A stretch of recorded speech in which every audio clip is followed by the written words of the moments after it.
चलिए, तो ये रहा आपका टेस्ट सीरीज़ का 8वां क्वेश्चन, यानी कि at the rate 8 number test series. ठीक है, देखिए जिन्होंने टेलीग्राम पे टेस्ट सीरीज़ चल रही है, जिन्होंने टेलीग्राम को ज्वाइन नहीं किया है कृपया जाके वहाँ ज्वाइन कर लीजिए। डिस्क्रिप्शन में लिंक दिया हुआ है, टेलीग्राम ग्रुप को ज्वाइन कर लीजिए। वहाँ हर एक दिन एक क्वेश्चन आते हैं। ठीक है, हालांकि कल मैंने क्वेश्चन नहीं दिए थे, क्योंकि मेरे को एक वीक में एक दिन छुट्टी चाहिए यूट्यूब से। ठीक है, ना ही लेक्चर ना ही क्वेश्चन, कुछ नहीं। ठीक है, इसलिए कल नहीं आया था।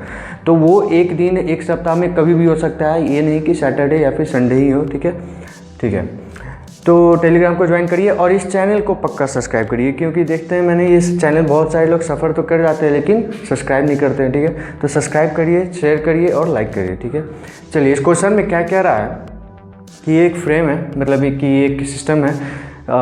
यहाँ पे क्या इस टाइप का है, तो यहाँ पे पी लोड लग रहा है एट अ पॉइंट डी, कितना 10 किलो न्यूटन का। ठीक है, अब पूछा क्या है, पूछा कि ये है फाइंड मोमेंट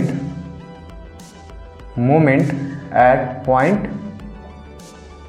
पॉइंट कहाँ पे सी, बी एंड ए, ये तीनों पॉइंट पे मोमेंट पूछा है। ठीक है, तो देखिए सबसे पहले हम बात कर लेते हैं बी की। ठीक है, तो बी की आप देख सकते हैं, बी पॉइंट है यहाँ पे और मेरा फोर्स लग रहा है इस एक्सिस में, है ना। तो यहाँ पे फोर्स लग रहा है, तो इसको हम यहाँ पे ला सकते हैं, कोई दिक्कत नहीं है। यहाँ से इस बी पर पॉइंट के लिए परपेंडिकुलर डिस्टेंस कितना है, ये डिस्टेंस कितना है, पी फोर्स और इस पॉइंट पे परपेंडिकुलर डिस्टेंस कितना है, तो कितना है मेरा, ये रेडियस है तो ये भी रेडियस है 12 मीटर। तो ये कितना है मेरा 12 मीटर, है ना। ये बी पॉइंट हुआ, ये 12 मीटर। जब ये 12 मीटर है तो बताइए इस पे मोमेंट कितना आएगा, force into distance, moment equal to force into perpendicular distance. तो फोर्स मेरा है 10 और परपेंडिकुलर डिस्टेंस है मेरा 12। तो moment at B equal to क्या हो जाएगा, 10 इंटू डिस्टेंस 12, तो क्या हो जाएगा किलो न्यूटन मीटर। इसको आप सॉल्व करिए तो 120 kilo newton metre moment at B. ठीक है, चलिए अब बात करते हैं ए के लिए।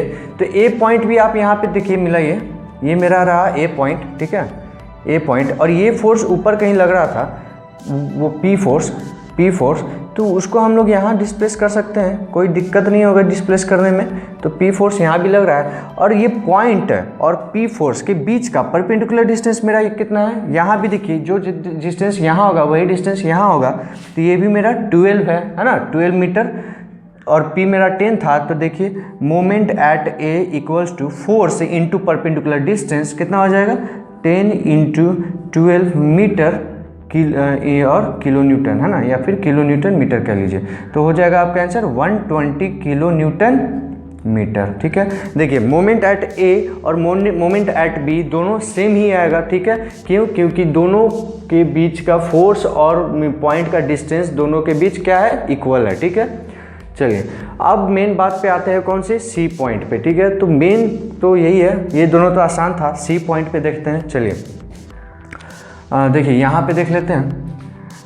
देखिए ये रहा मेरा सी पॉइंट, ये ऐसे आर्क गया, ये ऐसे है ना,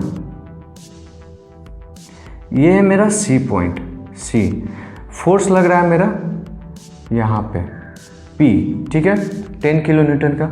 अब बताइए सिंपल मोमेंट का फॉर्मूला क्या होता है, जिस पॉइंट पे पूछ रहा है उस पॉइंट पे और जिस फोर्स के लिए निकाल रहे हैं उस फोर्स के बीच का परपेंडिकुलर डिस्टेंस इनटू वो फोर्स, यही होता है मोमेंट का। तो देखिए ये इस पॉइंट पे हमको इस पी के कारण मोमेंट चाहिए, तो दिस फोर्स इनटू इस पॉइंट और इस फोर्स के बीच का परपेंडिकुलर डिस्टेंस। तो इस फोर्स के बीच का परपेंडिकुलर डिस्टेंस मेरा क्या होगा, यही होगा, ये वाली, है ना। इस पॉइंट के और इस फोर्स के बीच का परपेंडिकुलर डिस्टेंस तो यही होगा। तो ये निकालना है, मेन बड़ी बात तो ये है, पी तो पता ही है, डिस्टेंस निकालना है, हो जाएगा moment at C equal to P into distance, है ना।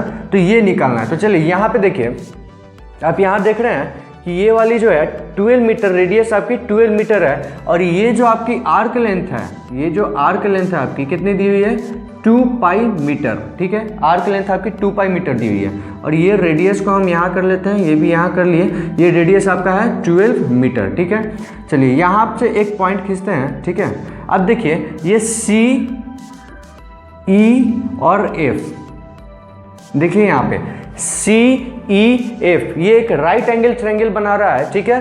तो आप इसमें से आपको पता है कि सी एफ कितना है आपका, सी एफ ये भी 12 मीटर होगा। क्यों? क्योंकि सी डी सी बी और सी एफ सब क्या है, रेडियस है, तो सी एफ भी आपका 12 किलोमीटर है। तो देखिए in triangle C E F है, सी ई एफ है, ये क्या है, राइट एंगल ट्रायंगल है, राइट एंगल ट्रायंगल है, ठीक है। तो यहाँ से देखिए सी एफ आपका दिया हुआ है, सी एफ क्या है 12 मीटर यानी हाइपोटेनस, ठीक है। अब चलिए ये हमको थीटा अगर निकल जाए, ये थीटा निकल जाए, है ना, एंगल सी एफ ई निकल जाए तो हम ये कॉस थीटा टाइन थीटा लगा लेंगे, है ना।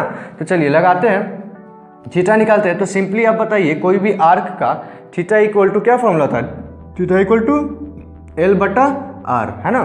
तो एल क्या है मेरा, आर्क लेंथ कितना है 2 पाई, रेडियस कितना है 12, है ना।